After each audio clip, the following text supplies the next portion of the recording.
Muling nagtagisan ng talento ang 19 na pulis mula sa iba't ibang panig ng bansa sa The Singing Cups of the Philippines for a Cause Season 2. Isang patimpalak na naglalayong ipakita ang kahusayan ng pulis hindi lamang sa pagpapatupad ng batas kundi sa sining ng pag-awit.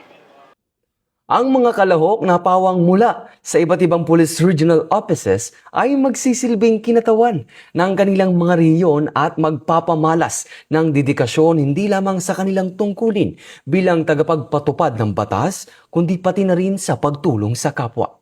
Naging matagumpay ang programa sa tulong ng mga membro ng PNP OLC-FI sa pangunguna ni Ms. Mary Rose Nartates, ang National Advisor, at Mrs. Lailani S. Alba, ang President ng PNP OLC-FI, at mga Regional Directors at matataas na opisyal ng PNP. Ang purpose nito is to share their talents. Through talents, we get sponsors, and through sponsors naman, sila ang nagsusuporta sa PNP OLC Foundation sa mga projects namin, sa mga pinamimigay namin mga financial assistance para sa mga police at mga dependents nila na may mga karamdaman, most especially cancer and critical illnesses.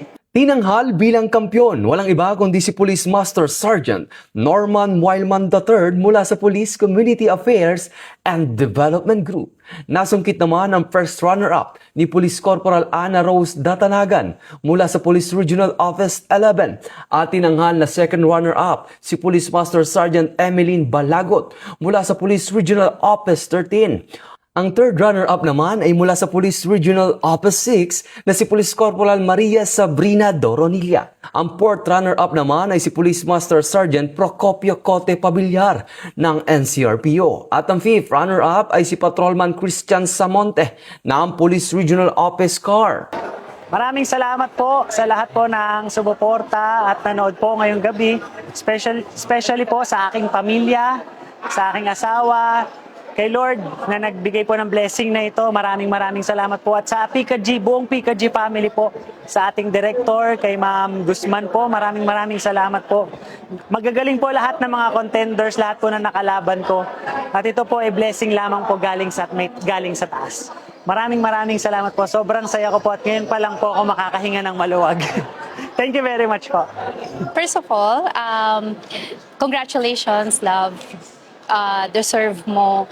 Nakita ko lahat ng hirap mo simula sa practices, yung kaba mo, hindi ka halos nakakatulog ng tama dahil nga sa grabe yung overwhelming feeling mo.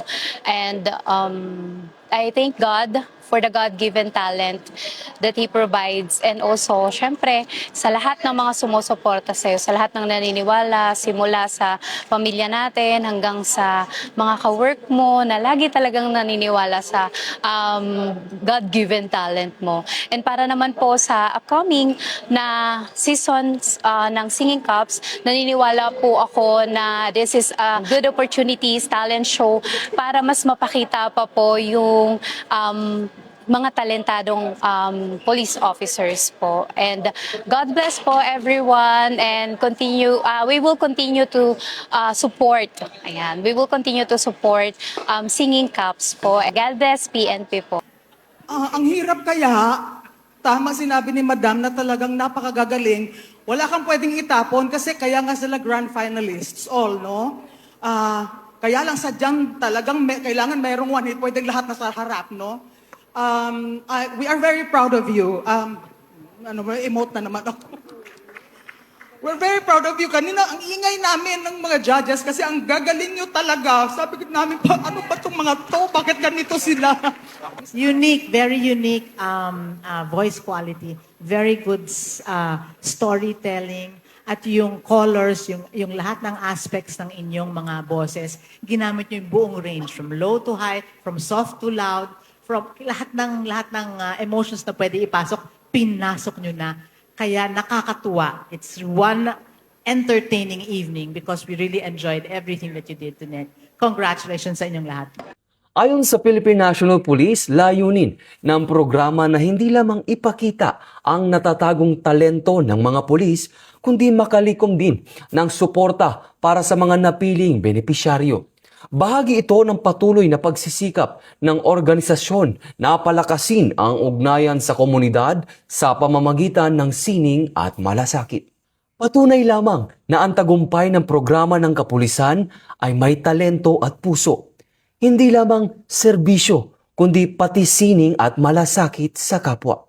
Ito ang bagong PNP para sa bagong Pilipinas. Serbisyong mabilis, tapat at nararamdaman. Mula dito sa Multipurpose Center sa Campo Crame, ako si Patrolman Edwin Baris, nagbabalita para sa Police News Network. Alagad ng batas, tagataguyod ng Balitang Pulis.